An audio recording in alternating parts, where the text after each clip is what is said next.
Acceptance is a very active process. There's nothing passive about it. It's not passive resignation, but it's an active recognition that things are actually the way they are. Sometimes they're not the way we want them to be.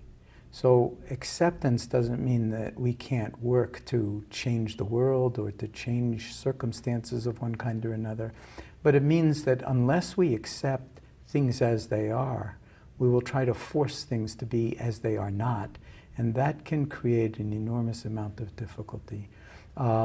If we recognize the actuality of things, then we have the potential to apply wisdom in that situation to actually shift our own relationship to what is occurring in ways that might be profoundly healing and transformative.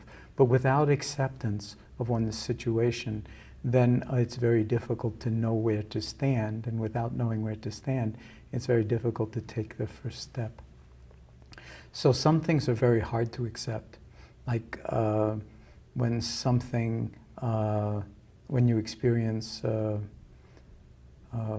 pain, for instance, and you don't, in your body, and you don't know what it's from.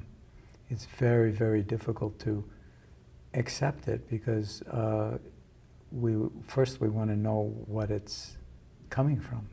And if we don't have any answer for what is causing the pain, then it can be very, very difficult to accept it.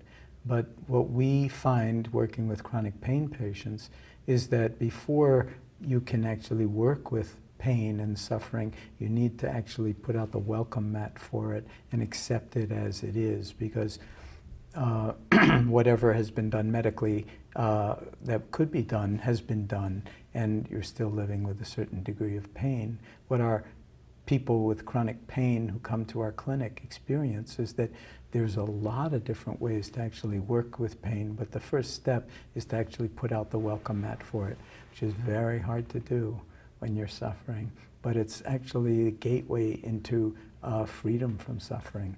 So that's one of the most powerful ways in which acceptance can be brought to bear on healing and transforming one's life, and is a very, very powerful factor and is a very, very powerful attitude in the cultivation of mindfulness.